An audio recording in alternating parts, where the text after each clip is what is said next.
Winter is always hard. Ours are a hardy bunch of ponies. For the most part, the mares are good doers, but I have to keep an eye on the older mares as they go into winter. I've got Hadeshill Pat in at the moment. After weaning her foal, she was turned out onto long grass, but she never picked up properly, so she's getting extra feed every day to get some weight back on her. We're into the deep winter routine, feeding heavily now, and I've been breaking ice on the troughs every morning for the last 10 days.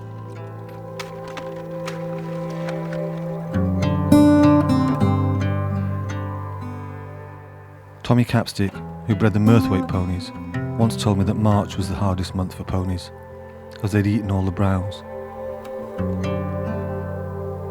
But everything is now under a few inches of snow, and they'll be glad to get something dry in their bellies.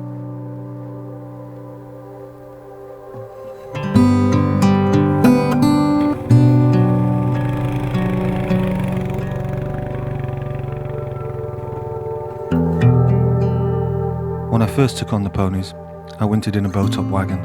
I remember waking up and my boots being frozen to the wooden floor. It was minus 12 degrees, but my dad Walter would remind me that we need a long hard frost to cleanse the ground. Come on! The ponies come down to the gate every day for hay. It's a fine line between too fat and too thin, and if they lose condition at the start of winter, it can be hard to get the weight back on them. But I also don't want them coming out of winter carrying too much weight. I like to brush my hands over their bellies to see how much fat they're carrying.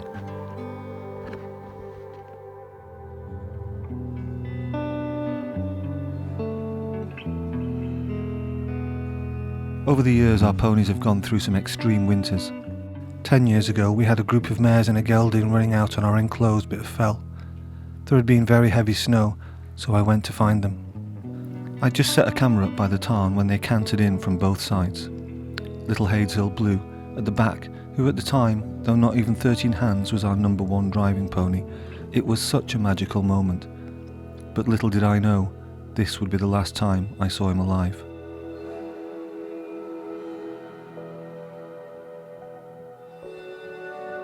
They all turned their noses up at the hay, wandered off, and started to dig down through the snow using their hooves to get to the grass underneath.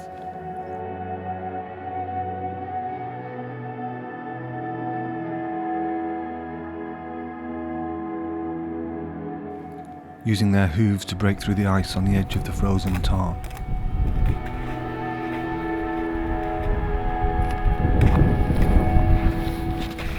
Where there's ice, there's water.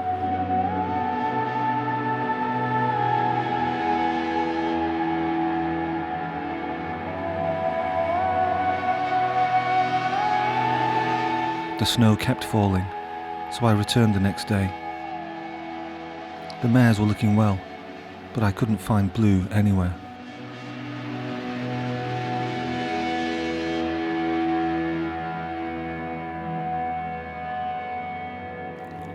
I followed their tracks.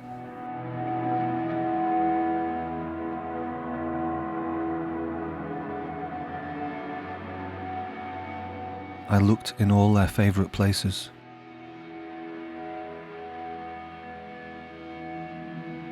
But the night was drawing in, so I had to leave again.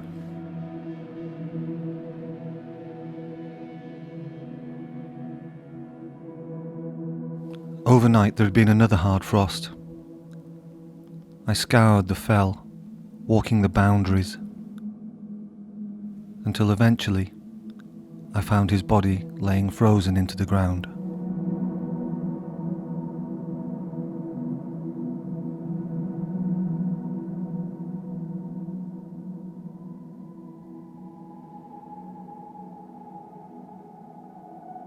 Winter is always hard, but the days are getting longer.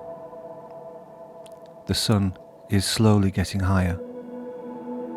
The snow begins to melt.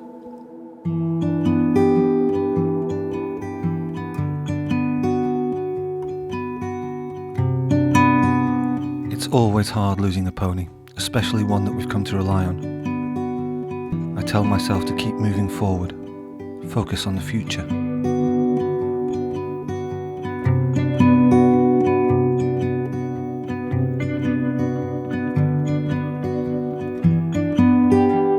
So as one star fades, another begins to shine. Hadeshill Fairmile had always been quiet. She'd been backed and ridden a little, but we had a few ponies broken to harness, so we'd never put much thought into breaking her to drive. But life moves on, and within 6 months she would be the new star of the show and would lead us on some of our greatest adventures.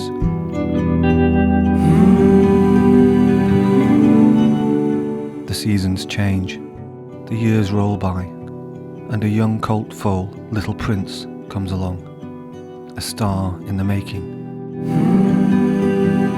With climate change, more than ever, we need hardy working ponies that can thrive through the harshest winter on the fells. More than ever in such uncertain times, these ponies make me feel alive.